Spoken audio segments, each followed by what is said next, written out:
हरे कृष्ण। तो हम पढ़ रहे हैं जवा बुक से और शीर्षक चल रहा है भक्तों का संग और कृष्ण कथा का श्रवण। पृथु महाराज की विष्णु भगवान को प्रार्थना हमें कृष्ण कथा की मधुरता की झलक दिखलाती है। पृथु महाराज प्रार्थना कर रहे हैं, हे भगवान, मैं आपसे तदात्म्य की इच्छा नहीं करता क्योंकि इसमें आपके चरण कमलों का अमृत रस नहीं है। मैं तो 10 लाख कान प्राप्त करने का वर मांगता हूँ जिससे मैं आपके शुद्ध भक्तों के मुखार विंदों से आपके चरण कमलों की महिमा का गान सुन सकूं। श्रीमद् भागवतम। हरे कृष्णा। पृथु महाराज सत्ययुग में एक बहुत महान राजा हुए हैं, पृथु पृथु महाराज करके। तो उससे पहले एक वेन वेन नाम के एक राजा राज्य कर रहे थे जो बहुत ही निर्दयी और अत्याचारी थे। और बहुत ही राक्षस जैसे थे वो, मतलब बहुत ही दुर्व्यवहार था उनका। तो ब्राह्मण उन्हें, जो उस समय के जो ब्राह्मण होते हैं, वो अपने शक ब्राह्मणत्व से उनका वध कर देते हैं। और फिर उनके बाद पृथु महाराज, जो उनके ही पुत्र होते हैं, उनको सिंहासन पर विराजमान करते हैं। तो पृथु महाराज को भगवान के शक्ति आवेश अवतार ही माना जाता है। और वो बहुत ही राज ऋषि राज ऋषि की तरह उन्होंने राज्य किया। बहुत डिवोशन कल्चर को उन्होंने प्रोपिगेट किया। और उनके राज्य में बिल्कुल राम राज्य की तरह उनके राज्य में सब सुखी थे। तो वो प्रार्थना कर रहे हैं कि हे भगवान, मैं आप में तदात्म्य की इच्छा नहीं रखता। तदात्म्य मतलब भगवान देव च विलीन हो जाना, मतलब मर्ज हो जाना। भगवान देव च मतलब to become one with God, है ना। तदात्म्य कहते हैं, हमको वो नहीं चाहिए। हमको क्या चाहिए? हमको बस ये चाहिए कि हम बस आपकी कृष्ण कथा सुनते रहें। कृष्ण कथा रस भाविता। तो हम भागवतम जब पढ़ेंगे तो ये देखेंगे ना कि बड़े बड़े महान भक्त हैं। जैसे जब प्रहलाद महाराज हिरण्यकशिपु का वध कर दिया था नरसिंह भगवान ने, तो न हिरण्यकशिपु बोलते हैं, सॉरी, नरसिंह भगवान बोलते हैं कि हे प्रहलाद, तेनों की चाहिए, व्हाट डू यू वांट। तो प्रहलाद कहते कि भगवान, मैं कोई वर प्राप्त करने ਲਈ ਤੁਹਾਡੇ ਕੋਲ नहीं आया। मैंने कोई बिजनेस नहीं ਕੀਤਾ ਤੁਹਾਡੇ ਨਾਲ कि मैं ਤੁਹਾਡੀ ਭਗਤੀ ਕਰਾਂ ਤੇ ਬਾਅਦ ਚੋਂ ਮੈਨੂੰ ਕੁਝ ਰਿਟਰਨ ਮਿਲੇ ਉਹਦੇ ਵਿੱਚੋਂ। नहीं, मैं सिर्फ ਤੁਹਾਡੀ ਭਗਤੀ ਕੀਤੀ। फिर भी नरसिंह भगवान बोलते कि ਮੰਗੋ ਕੀ ਮੰਗ। ਪ੍ਰਹਲਾਦ ਮਹਾਰਾਜ ਕਹਿੰਦੇ ਹੈ ਕਿ ਮੈਨੂੰ ਬਸ ਇੰਨਾ ਕਰੋ ਕਿ ਇੱਕ ਤਾਂ ਮੇਰੇ ਮਨ ਵਿੱਚ ਕਦੇ ਕੋਈ ਮਟੀਰੀਅਲ ਇੱਛਾ ਨਾ ਆਵੇ, ਭੌਤਿਕ ਇੱਛਾ ਨਾ ਆਵੇ। ਦੂਜਾ, ਮੈਨੂੰ ਤੁਹਾਡੇ ਭਗਤ ਨਾਰਦ ਮੁਨੀ ਜੀ ਦੀ ਸੇਵਾ ਮਿਲੇ।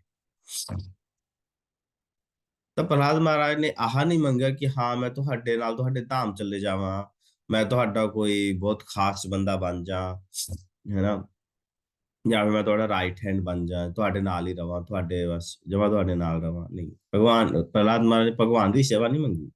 ਪ੍ਰਹਲਾਦ ਮਹਾਰਾਜ ਨੇ ਕਿਹਾ ਮੈਨੂੰ ਤੁਹਾਡੇ ਭਗਤ ਨਾਰਦ ਮੁਨੀ ਜੀ ਦੀ ਸੇਵਾ ਮਿਲੇ, ਹੈ ਨਾ। डिवोटी ਦਾ डिवोटी बनना है, मैं बस हमेशा ਤੁਹਾਡੀ ਕਥਾ ਸੁਣਦਾ। ਪ੍ਰਹਲਾਦ ਮਹਾਰਾਜ ਕਹਿੰਦੇ ਆ ਕਿ ਭਗਵਾਨ, ਮੈਨੂੰ ਆਪਣੀ ਚਿੰਤਾ ਨਹੀਂ ਹੈ ਕਿ ਮੈਂ ਕਿਵੇਂ ਸੰਸਾਰ ਨੂੰ ਪਾਰ ਕਰਾਂਗਾ। ਮੈਨੂੰ ਆਪਣੀ ਚਿੰਤਾ ਨਹੀਂ ਹੈ। ਕਿਉਂ? ਮੈਨੂੰ ਤਾਂ ਤੁਹਾਡਾ, ਮੈਨੂੰ ਇਹ ਸੰਸਾਰ ਪਾਰ ਕਰਨ ਦਾ ਜਿਹੜਾ ਸੀਕ੍ਰੇਟ ਆਫ ਪਤਾ ਹੈ। ਕੀ ਹੈ ਉਹ ਸੀਕ੍ਰੇਟ? ਤੁਹਾਡੀ ਕਥਾ, ਤੁਹਾਡਾ ਗੁਣਗਾਨ ਕਰਨਾ, ਤੁਹਾਡੀ ਕਥਾ ਸੁਣਨਾ ਤੇ ਤੁਹਾਡੇ ਨਾਮ ਦਾ ਗੁਣਗਾਨ ਕਰਨਾ। ਮੈਨੂੰ ਤਾਂ ਚਿੰਤਾ ਹੈ ਇਹ ਸੰਸਾਰ ਦੇ ਲੋਕਾਂ ਦੀ, ਜਿਹੜੇ ਸੰਸਾਰ ਵਿੱਚ ਫਸੇ ਹੋਏ ਨੇ। ਇਸੇ ਤਰ੍ਹਾਂ ਜੇ ਧਰੁਵ ਮਹਾਰਾਜ ਸੀ, ਧਰੁਵ ਮਹਾਰਾਜ ਜਦੋਂ ਭਗਵਾਨ ਉਹਨਾਂ ਦੇ ਸਾਹਮਣੇ ਪ੍ਰਗਟ ਹੋ ਗਏ, ਧਰੁਵ ਮਹਾਰਾਜ ਕੀ ਕਹਿੰਦੇ ਆ, कांचन कांचन विच्छिन्नपि वरम न जास्य, कि मैं तो कांच के टुकड़ों के पीछे भाग रहा था और मुझे क्या मिल गया? मुझे तो हीरा मिल गया। वरम न जास्य, मुझे और कोई वर नहीं चाहिए। तो ये शुद्ध भक्ता ਦਾ ਨਾ ਐਟੀਟਿਊਡ ਹੁੰਦਾ, ਭਾਵ ਹੁੰਦਾ ਕਿ ਉਹ ਭਗਵਾਨ ਤੋਂ ਕੁਝ ਮੰਗਦੇ ਨਹੀਂ ਤੇ ਨਾ ਉਹਨਾਂ ਦੇ ਭਗਵਾਨ ਦੇ ਪਿੱਛੇ ਪਿੱਛੇ ਭੱਜਦੇ ਆ ਕਿ ਮੈਨੂੰ ਭਗਵਾਨ ਦੀ ਹੀ ਸੇਵਾ ਚਾਹੀਦੀ। ਨਹੀਂ, ਉਹਨਾਂ ਦੇ ਭਾਵ ਹੁੰਦਾ ਕਿ ਬਸ ਹਮੇਸ਼ਾ ਅਸੀਂ ਭਗਵਾਨ ਦੇ ਨਾਮ, ਯਸ਼, ਗੁਣ, ਲੀਲਾ ਦਾ ਕੀ श्रवण सुन, ਉਹਨਾਂ ਦੇ ਬਾਰੇ ਸੁਣਦੇ ਰਹੀਏ। तो ये सुनना बहुत ही बहुत ही पावरफुल एंड इम्पोर्टेंट प्रोसेस है या इम्पोर्टेंट अंग है भक्ति का। भक्ति तो शृण्वताम स्वकथा कृष्ण पुण्य श्रवण कीर्तन, श्रवणम कीर्तनम विष्णु स्मरणम पाद सेवनम। तो भक्ति का तो पहला अंग की है सुनना, श्रवण करना। भगवत ही पढ़ोगे, जब भगवान बार बार आप कहते सुनो, तस् सुनो, मुझसे सुनो तुम। चाहते जाए में आप बार बार भगवान हियरिंग के बारे में बताते रहते हैं कि हियरिंग करना बहुत इंपॉर्टेंट है। सुनना, सुनो।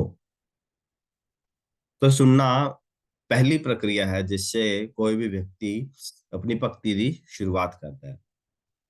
क्योंकि जब तक वो सुनेगा नहीं भगवान बारे, अंदर का जो हृदय है, अंदर का जो नो जे जो अपनी मलिनता है, अपना जो हार्ट हो की है पागल हो गया, it is more black than coal, मतलब कोयल तो भी ज्यादा काला अपना हृदय, अपना दिल।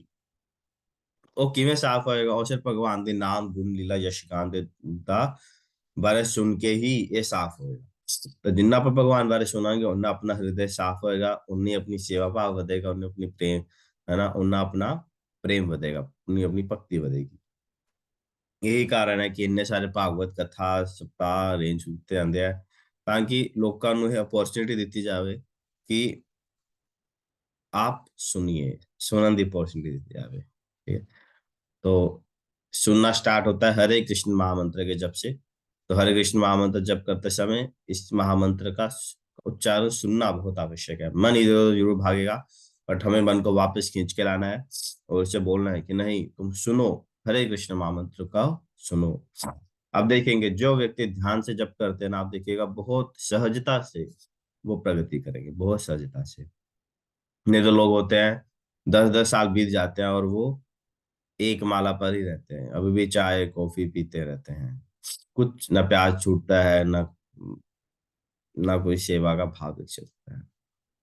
ठीक है, बट अगर हम ध्यान से सुनते रहेंगे तो सब चीजें ऑटोमेटिकली फॉलो करेगी। तो सुनना बहुत ही महत्वपूर्ण है। हरे कृष्ण। आज के लिए इतना ही। प्रोपाजा कोड पढ़ लेते हैं। आज है 3 जनवरी, बुधवार।